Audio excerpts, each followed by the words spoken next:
What is a family? A family is a group of people whom you stuck with, sometimes willingly and sometimes against your will. Why is the family even created? It's interesting because I feel that for the last few years I've been looking at family as an energetic phenomenon.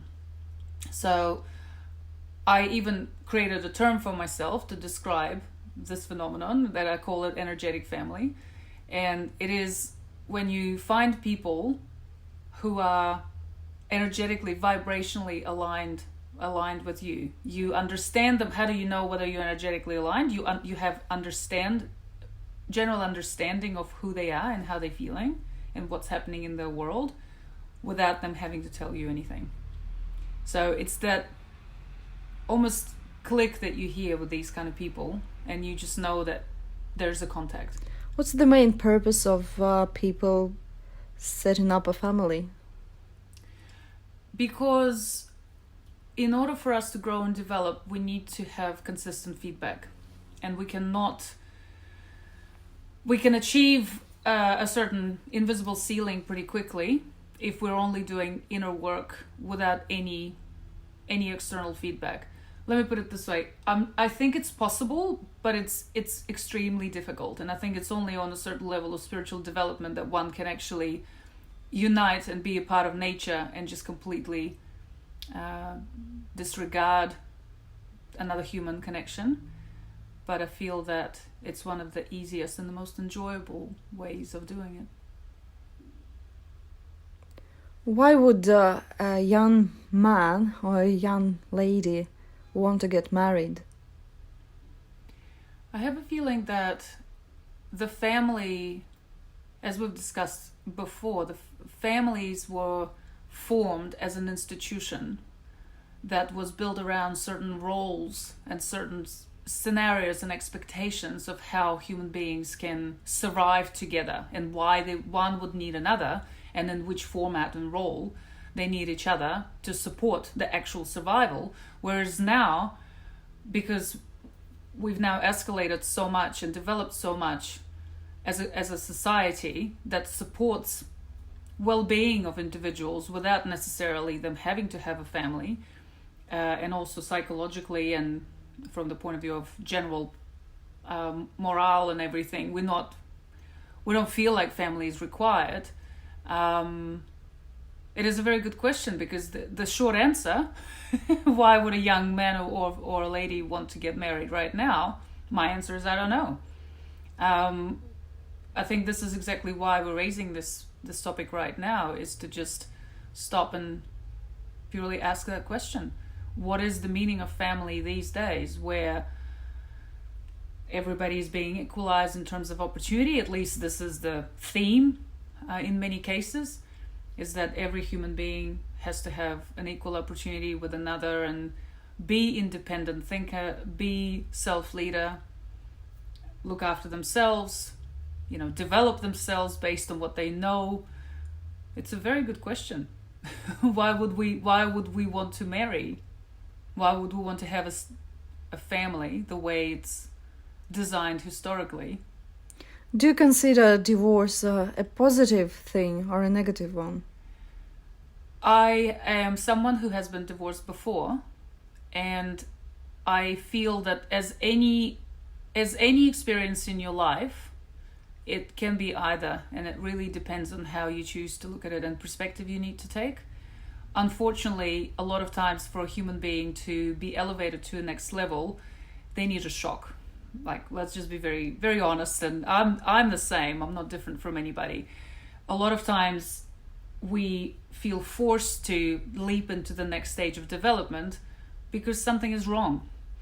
And I know that it's my personal choice to try and use every experience, including the one that can be looked at as a negative one originally, to see the silver lining and to see something that would help me become aware of a different level understanding certain things so that I can evolve. Speak about happiness, marriage and divorce. What brings more happiness to people? It's funny. The people that I'm with and I've surrounded myself with over the last few years, majority of them would tell you happiness is just a choice. As in, we sometimes choose to believe that happiness means something in particular, or it means a particular condition, or it means a particular list of material things that you have ticked before you can call yourself happy. But the reality is, no matter where you are, who you are, what you have, or what your experiences is, you can either be happy or not. And I guess to expand on that and to bring it into my personal experience and personal world, I can say that being with other people creates an opportunity to become happy. Because again, when I'm happy just by myself,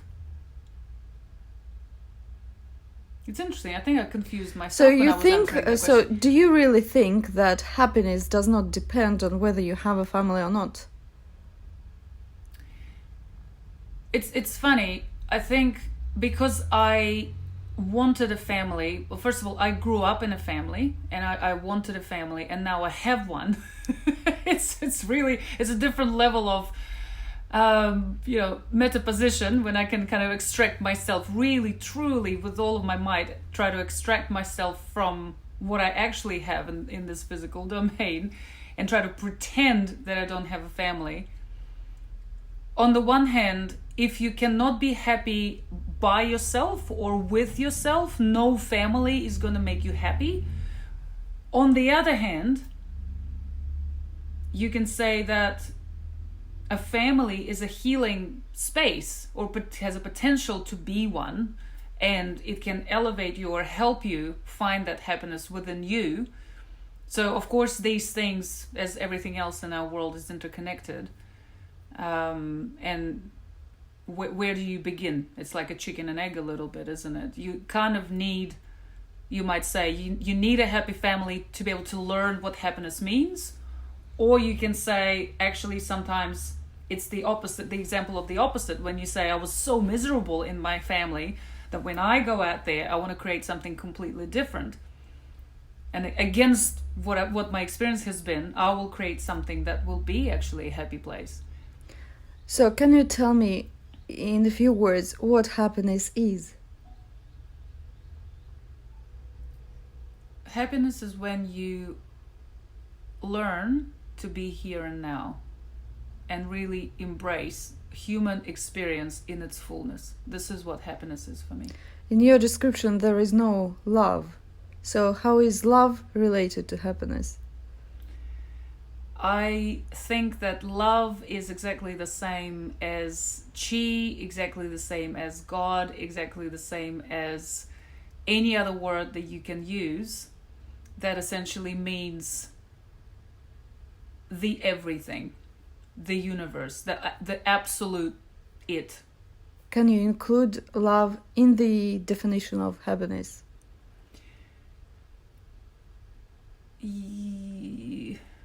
I can try. It's funny because until you've asked me that question, I didn't realize that I don't necessarily like hugely interlink these two. As in, the reason why I'm so confused is because I'm trying to find a relationship between the two, love and happiness. Like, what is that? The question now I'm asking myself, what is the relationship between love and happiness? Like, what is the actual relationship? So on the one hand, I'm thinking, well, they're actually the same thing. There is no relationship because if you take it from the point of view of us, the energetic beings, experiencing a vibe, experiencing an energy of some kind, maybe I can say the really beautiful higher vibrational energy can be experienced as happiness, or it can be experienced as unconditional love. And You you know what I say, mean? and you also say that you can be happy without a family, Mm-hmm. but you can be happy because there is love, and then love can exist without a family. Is that what you mean? I feel that the love.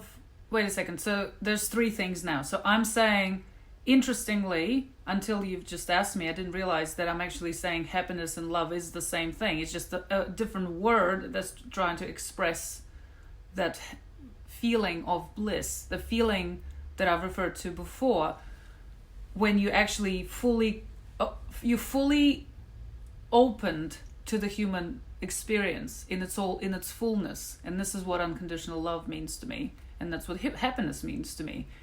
But now we're saying, so how does all of that thing relates to family?